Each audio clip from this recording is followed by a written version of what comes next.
السلام علیکم ناظرین۔ آج کی دنیا میں سب سے بڑا سوال یہ بن چکا ہے، اسلام کیا ہے؟ اسلام کیا ہے؟ اسلام ایک عربی کا شبد ہے جو آتا ہے عربی کے مول شبد سلم سے، جس کا مطلب ہوتا ہے شانتی یا سلامتی۔ کیا اسلام واقعی دہشت گردی سکھاتا ہے یا قرآن واقعی نفرت کا پیغام دیتا ہے؟ آج ہم ان سوالوں کا جواب تلاش کریں گے، مگر روایتی انداز میں نہیں بلکہ کہانیوں، حقائق اور تاریخ کی روشنی میں۔ تو بیٹھ جائیے، کیونکہ یہ ویڈیو آپ کی سوچ بدل سکتی ہے۔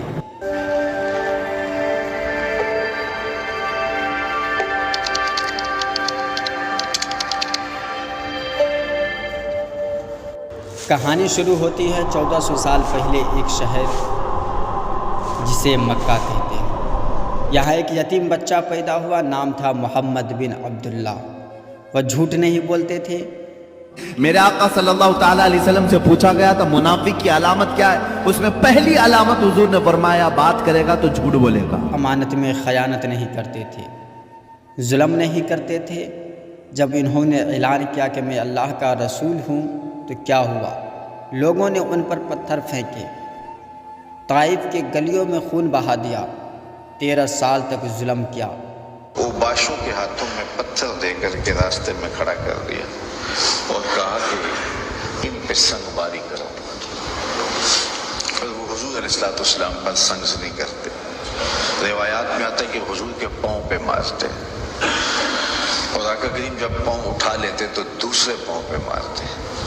شدت درد اور احساس کرب سے جب حضور بیٹھ جاتے تو ان کے 2 ہنڈے آگے بڑھتے اور حضور کو کندھوں سے پکڑ کے اٹھاتے اور پھر مشق سنگ زنی کرتے۔ مگر بدلے میں نبی نے کیا کیا؟ صرف صبر، دعا، امن۔ یہی نہیں، جب نبی نے مکہ فتح کیا، وہ وقت جب وہ بدلہ لے سکتے تھے، تو انہوں نے کیا کہا؟ آج تم پر کوئی گرفت نہیں، جاؤ تم سب آزاد ہو۔ کیا دہشت گرد ایسے ہوتے ہیں؟ کچھ لوگ قرآنوں پر اعتراض کرتے ہوئے نظر آتے ہیں، کہتے ہیں کہ قرآن میں جہاد کا ذکر ہے، قتل کا ذکر ہے، لیکن کبھی غور کیا کہ قرآن کے کس سیاق و سباب میں یہ آیت نازل ہوئی، کس دور میں یہ آیت نازل ہوئی؟ قرآن مجید سورہ مائدہ آیت 32 میں لکھا گیا کہ جس نے ایک انسان کو ناحق قتل کیا، گویا اس نے پوری انسانیت کو قتل کیا، اور جس نے ایک انسان کی جان بچائی، گویا اس نے پوری انسانیت کو جان بچایا۔ کیا کوئی دہشت گرد ایسی تعلیم دے سکتا ہے؟ کہتا ہے جھوٹ مت بولو، کسی بے گناہ کو ہاتھ مت لگاؤ، یتیموں کا مال مت کھاؤ، عورتوں کی عزت کرو، راستے میں ایک کانٹا بھی نہ رکھو۔ یہ دین امن ہے یا دین خوف؟ کیا آپ جانتے ہیں کہ مسلمانوں نے اسپین میں 800 سال حکومت کی؟ وہ دور تھا جب یورپ اندھیرے میں تھا اور مسلمان سائنس، فلسفہ، انجینئرنگ اور رواداری کا چراغ جلائے ہوئے تھے۔ قرطبہ کی لائبریری، بغداد کی بیت الحکمہ، اندلس کی درسگاہ ہیں، یہ سب بتاتی ہے کہ مسلمان علم و ادب اور امن کے سفیر تھے، اور آج کچھ طاقتیں ان کی تصویر یوں پیش کرتی ہے جیسے مسلمان بم باندھ کر گھومتے ہو۔ اسلام کو دہشت گردی سے جوڑنے میں سب سے بڑا کردار ادا کسی نے کیا تو وہ میڈیا ہے۔ ہر بار جب کسی مجرم کا نام محمد نکلتا ہے تو پورے دین کو بدنام کیا جاتا ہے، لیکن اگر کوئی غیر مسلم دوسرے دھرم کے ماننے والا ایسا کرے تو وہ ذہنی مریض کہلاتا ہے۔ کیا یہی انصاف ہے؟ اسلام نے تو یہاں تک سکھایا کہ کسی قوم کی دشمنی تمہیں انصاف سے نہ روکے، یہ سورہ مائدہ کی آیت ہے۔ اور کچھ لوگ یہ کہتے ہوئے نظر آتے ہیں کہ مذہب اسلام میں عورتوں کی کوئی آزادی نہیں، اس کو دبایا جاتا ہے، لیکن نبی نے فرمایا تم میں بہترین شخص وہ ہے جو اپنی بیوی سے اچھا سلوک کرے۔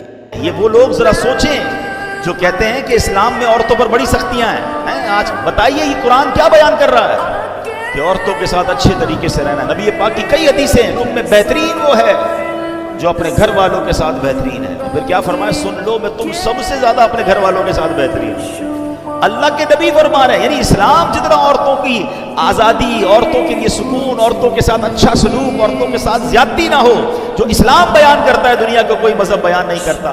اس سے پتہ یہ چلا کہ جو بیوی سے اچھا سلوک نہ کرے، اچھا برتاؤ نہ کرے، وہ بہتر انسان کبھی ہو ہی نہیں سکتا۔ دوسری بات یہ ہے کہ اسلام تلوار سے پھیلا، یہ غلط فہمیاں لوگوں کے اندر پائی جاتی ہے۔ لیکن میں ایک بات پوچھنا چاہتا ہوں، کیا انڈونیشیا، ملیشیا یا چین میں تلوار گئی تھی؟ تو اس کا جواب آئے گا نہیں۔ یہ اسلام کے تاجروں، صوفیوں اور کردار کی طاقت تھی۔ جب لوگ اسلام کو بے درد، مسلمان کو بے درد، تلوار کے زور پر چلنے والا دھرم بتاتے ہیں، تو اگر شاید دھرتی میں کوئی دکھی ہوتا ہوگا تو سب سے زیادہ دکھ مجھ کو ہوتا ہے۔ یہ نہ سچائی ہے اور نہ کبھی یہ سچائی ہو سکتی ہے۔ تیسرا پوائنٹ یہ ہے جو لوگوں کے اندر غلط فہمی ہے، جہاد کا مطلب۔ جہاد کا مطلب لوگ لیتے ہیں قتل کرنا، لیکن اگر صحیح معنی میں اگر اسے پڑھیں گے تب جا کے سمجھ میں آئے گا کہ جہاد کا مطلب قتل کرنا، بے گناہ کو مار دینا یہ نہیں ہوتا ہے، بلکہ جہاد کا اصل مطلب ہے جد و جہد، اپنے نفس سے، برائی سے، ظلم سے لڑنا۔ اسلامک ریلیجن کا ہوں، میں مسلم ہوں۔